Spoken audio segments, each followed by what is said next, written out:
नमस्कार मैत्रिणींनो, रंजना किचनमध्ये तुमचं अगदी मनापासून स्वागत आहे।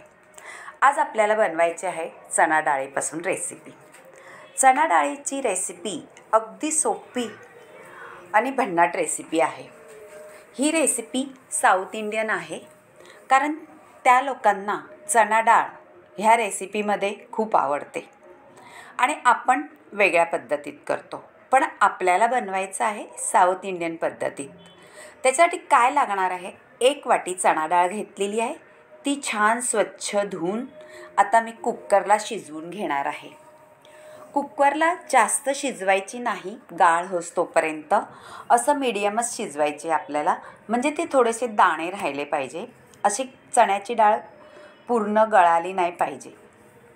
त्याच्यात हळद घातले थोडीशी आणि तेलही 1 चमचाभर आणि मीठही चिमूटभर घातलेलं आहे। आता कुकर लावायची आहे आणि आपल्याला शिट्टी काढायची आहे 3।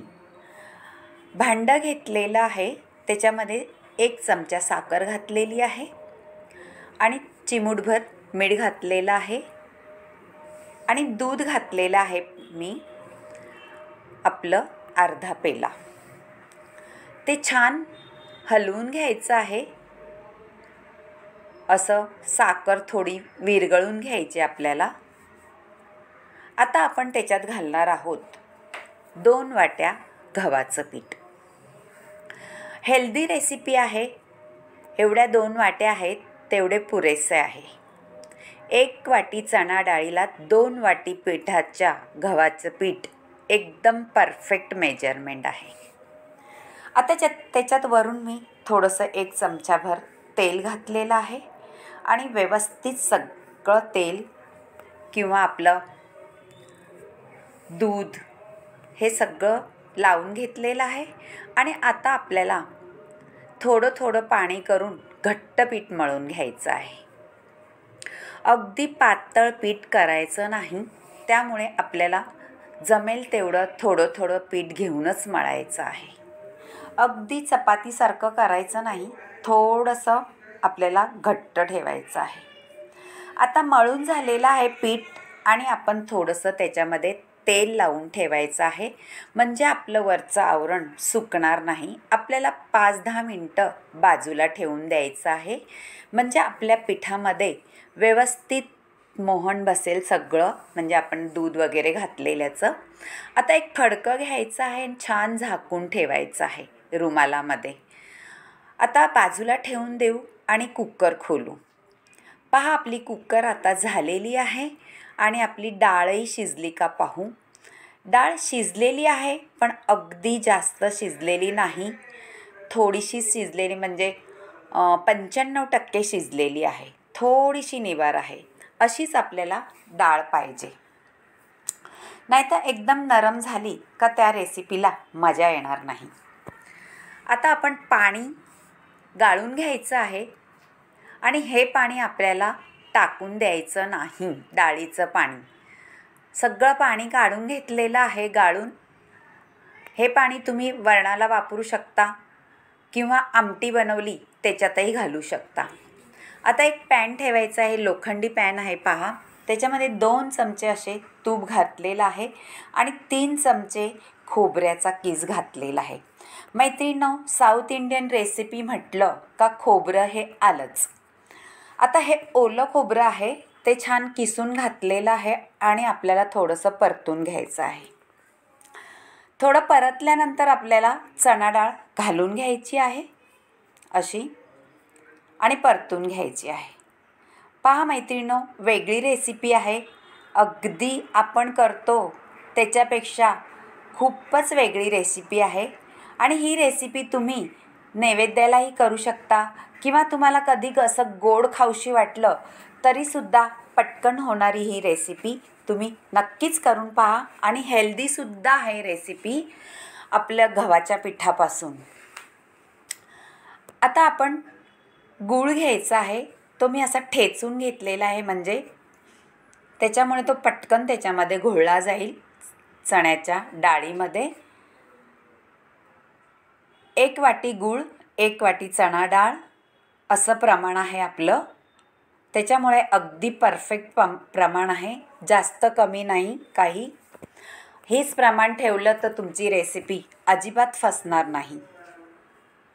सगळा गूळ आता आपल्याला मेल्ट करून घ्यायचा आहे आणि त्याच्यामध्ये आपली चणा डाळ घोळवायची आहे. आपण जसं पुरणपोळीचं करतो थोडं त्याचप्रमाणे करायचं आहे, पण आपल्याला ह्याच्यामध्ये डाळ वाटायची नाही आहे. आता आपल्याला त्याच्यामध्ये सुंठ आणि वेलची पावडर घालून घेतलेली आहे, तीसुद्धा छान एकत्र करायची आहे चणा डाळ गूळमध्ये. आता मैत्रिणींनो, आपण थोडंसं त्याला मॅशर घेऊ आणि सगळी अशी डाळ आणि गूळ एकत्र करू. आपल्याला डाळ अगदी बारीक करायची नाही. अशी अर्धी अर्धी डाळ राहिली का ते दाताखाली आलं का अगदी खमंग पदार्थ हा लागतो आणि तेवढाच चटपटीत आणि कुरकुरीत म्हणा, खमंग म्हणा, मस्तच वेगळाच पदार्थ आहे. नक्कीच करून पहा आणि तुम्हाला आवडलं तर नक्की रंजना किचनला लाईक करत जा, शेअर करत जा आणि कमेंट करत जा. मैत्रिणींनो, इथपर्यंत व्हिडिओ पाहिला असला तर नक्कीच बेल बटन दाबा. आता आपलं झालेलं आहे पहा, गूळ छान एकत्र झालेला आहे आणि पातळ होतं ते छान घट्टसर मिश्रण झालेलं आहे आपलं. आता आपण गॅस बंद करून थंड करायला ठेवू. आता पुढे काय करायचं आहे, आपलं पीठ आपण मळून ठेवलेलं आहे पहा, ते छान असं झालेलं आहे पहा, व्यवस्थित मुरलेलं आहे. म्हणजे सगळं आपले पदार्थ त्याच्यात, म्हणजे दूध, साखर, तेल, मीठ, छानपैकी आपला हा पदार्थ होणार आहे. आता आपण किचन ओट्यावर करणार आहे. आपला किचन ओटा स्वच्छ तर असतोच, पण तरीसुद्धा एक फडकं मारलं का आपल्या मनाला समाधान वाटतं का आपण काहीतरी स्वच्छता केली. आता आपण गोळे करून घ्यायचे आहे